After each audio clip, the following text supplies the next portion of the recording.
नमस्कार, स्वागत आप सभी का YouTube channel knowledge TV. Haryana सरकार बड़ी खुशखबरी, बुढ़ापा पेंशन को लेकर बड़ी घोषणा, बड़ा ऐलान, नया नियम, किस किस को मिलेगी पेंशन, क्या है पूरी अपडेट, आइए देखते हैं पूरी जानकारी। हरियाणा की हर छोटी से बड़ी योजना, घोषणा, फैसला, सभी की जानकारी सबसे पहले यहाँ पर मिलती है, तो सब्सक्राइब भी जरूर कर लें।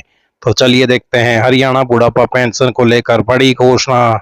हरियाणा बुढ़ापा पेंशन में सबसे ज्यादा दिक्कतों का सामना करना पड़ रहा था, तो हरियाणा सरकार परिवार पहचान पत्र यानी फैमिली आईडी में जन्म तिथि के वेरिफिकेशन का नियम आसान करने की तैयारी में है। जिन बुजुर्गों के पास उम्र साबित करने के लिए तय किए गए 5 दस्तावेज नहीं है, उनके लिए सरकार नया विकल्प लाने पर विचार कर रही है।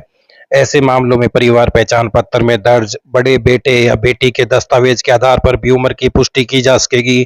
सरकार ने यह भी साफ कर दिया है कि जब तक वेरिफिकेशन की प्रक्रिया पूरी नहीं होती, तब तक किसी भी पात्र बुजुर्ग की पेंशन बंद नहीं होगी। भी डेट ऑफ बर्थ वेरिफिकेशन के लिए 5 चीजें जरूरी होती हैं: जन्म प्रमाण पत्र, 10वीं की मार्कशीट, वर्ष 2019 तक voter card, passport, pension payment order. तो अब सरकार बड़ा बदलाव करने जा रही है। सबसे ज्यादा समस्याएं बुढ़ापा पेंशन को लेकर सामने आ रही थी, क्योंकि इसका लाभ लेने के लिए 60 वर्ष की आयु दिखाना जरूरी है। हाल ही में सरकार ने पेंशन लाभार्थियों को मैसेज भेजकर 30 दिन के भीतर अपनी जन्म तिथि वेरीफाई करने के लिए भी कहा था। इसके लिए सरकार ने 5 दस्तावेजों का विकल्प दिया था।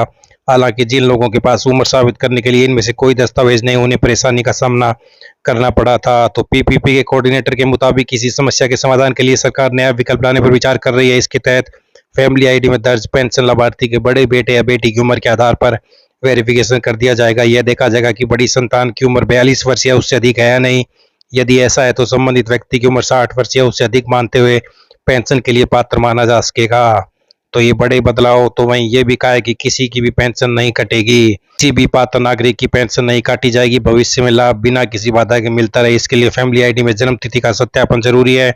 विभाग वैकल्पिक दस्तावेजों पर भी विचार कर रहा था कि किसी भी पात्र व्यक्ति को असुविधा न हो। दिसंबर 2026 तक सभी डाटा को अपडेट करना है। पीपीपी में जन्म तिथि, बैंक खाते की जानकारी, राज्य सरकार के रिकॉर्ड, प्रॉपर्टी आईडी रिपोर्ट, कृषि से जुड़े सभी रिकॉर्ड, मेरी फसल मेरा ब्यौरा का डाटा, बिजली कनेक्शन का रिकॉर्ड, वाहन पंजीकरण, आयुष्मान कार्ड का विवरण, दूसरे राज्यों के राशन कार्ड की जानकारी, सभी डाटा को अपडेट किया जा रहा है। दिसंबर 2026 तक परिवार पहचान पत्र में बड़े बदलाव देखने को मिलेंगे। तो ये बड़ी अपडेट सामने आ रही है बुढ़ापा पेंशन जन्म तिथि वेरिफिकेशन के संबंध में। पल पल की अपडेट आप सभी को मिलती रहेगी। चैनल को सब्सक्राइब जरूर कर ले। इस अपडेट में इतना ही। बहुत बहुत धन्यवाद।